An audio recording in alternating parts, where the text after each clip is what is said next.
इस वक्त की बड़ी खबर बता रहे हैं आपको, छत्तीसगढ़ के रायपुर से है। कलेक्ट्रेट परिसर की बिल्डिंग की छत गिरी। कलेक्ट्रेट परिसर की आंगल अभिलेख पोस्ट के कक्ष की छत गिरी। कमरे के अंदर पड़ी फाइल धूल में दबी। इस वक्त की बड़ी खबर बता रहे हैं आपको, छत्तीसगढ़ के रायपुर से कलेक्ट्रेट परिसर की बिल्डिंग की छत गिर चुकी है। कलेक्ट्रेट परिसर की आंगल अभिलेख पोस्ट के कक्ष की छत गिरी। कमरे के अंदर पड़ी फाइल धूल में दबी। इस विषय पर विस्तृत जानकारी के लिए हमारे साथ अखिलेश तिवारी जी स्टेट हेड जुड़ चुके हैं, उनसे तमाम जानकारी लेते हैं। अखिलेश जी, क्या है पूरा मामला? देखिए, जो बिल्डिंग है, कलेक्ट्रेट भवन है, वो अंग्रेजों के जमाने से है और लगभग अभी जो स्थिति, जो 8 नंबर कमरे का जो छत गिरा है, वो निश्चित तौर पे वहाँ जो कलेक्ट्रेट के रिकॉर्ड रूम है, क्योंकि अलग अलग चाहे भू अभिलेख की बात किया जाए, चाहे जन समूह की जो शिकायत की जो बात किया जाए, वो तमाम जो फाइलें हैं, जो कलेक्ट्रेट में जो महत्वपूर्ण फाइलें होती है, वो रिकॉर्ड रूम के रूप में रखा जाता था।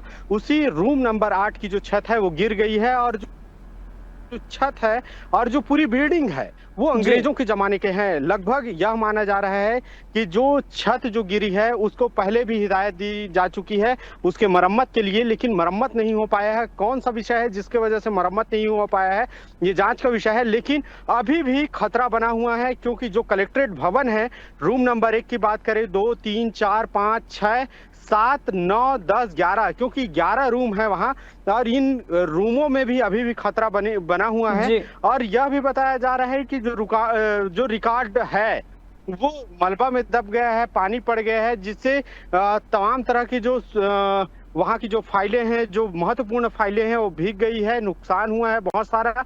लेकिन निरीक्षण के दौरान यह बात स्पष्ट निकल करके सामने आई है, अगर उसका मरम्मत नहीं होता है तो निश्चित तौर पे आने वाले कल में सबसे बड़े हादसा होने का शिकार है कलेक्ट्रेट भवन में। जी बिल्कुल सही कहा आपने कि अगर जिम्मेदारों ने ध्यान नहीं दिया तो कोई बड़ा हादसा हो सकता है। इस विषय पर आपने किसी जिम्मेदार अधिकारी से बात करने की कोशिश की, उनका क्या कहना है इस पूरे मामले में?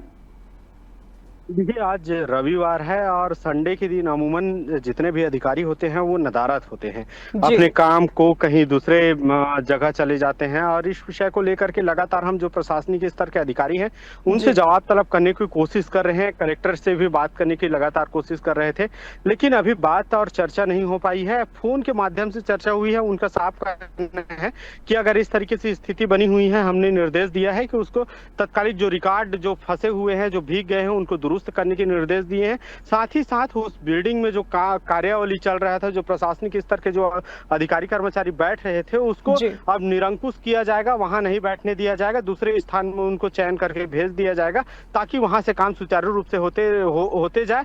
और साथ ही साथ जो बिल्डिंग है, जो अंग्रेजों के जमाने से जो बिल्डिंग है, उनको तत्कालिक मरम्मत के लिए निर्देश दे दिया गया है। जी अखिलेश जी, एक चीज और जानना चाहूंगी यहाँ पर, जैसा कि आपने बताया छत गिर चुकी है और अंग्रेजों के जमाने, क्या यहाँ किसी के जनहानि होने की कोई संभावना कि कोई कर्मचारी काम कर रहा था या वो घायल हुआ, ऐसा कुछ हुआ है? देखिए, आज रविवार है और रविवार अवकाश का दिन है, इसलिए आज वहाँ के जो कर्मचारी हैं वो ऑफिस नहीं गए हैं। लेकिन अगर अमूमन ये अगर वर्किंग डे में होता तो निश्चित तौर पे बड़ी हादसा हो सकती थी, क्योंकि वही जो जिस कमरे में जो छत गिरा हुआ है और वहाँ जो बाकायदा जो कर्मचारी हैं, अधिकारी हैं, वो वहाँ अमूमन जब टिफिन खाने, दोपहर का जब लंच का समय होता है, निश्चित तौर पे वहाँ टिफिन करने के लिए महिलाएं वहाँ उपस्थित होती थी। और यही अगर कहीं जो वर्किंग डे में होता तो निश्चित तौर पे बड़ा हादसा हो सकता था, जन समूह की सबसे बड़ी हानि हो सकती थी। और निश्चित तौर पे इसके ऊपर प्रशासन को एक बड़ा कदम उठाना चाहिए और इसके ऊपर अमल करना चाहिए और फैसला लेकर के त्वरित रूप से उस बिल्डिंग को बनवाने के लिए निर्देश देना चाहिए। बिल्कुल अखिलेश तिवारी जी, बहुत अच्छी बात कही आपने यहाँ पे कि ये हादसा, सबसे अच्छी चीज ये है कि रविवार के दिन हुआ, अवकाश वाले दिन हुआ। अगर वर्किंग डेज में होता तो कोई गंभीर रूप से घायल हो सकता था और कोई जिम्मेदार अधिकारी को इस मामले में संज्ञान लेने की आवश्यकता है। अखिलेश जी, बहुत बहुत धन्यवाद तमाम जानकारी साझा करने के लिए।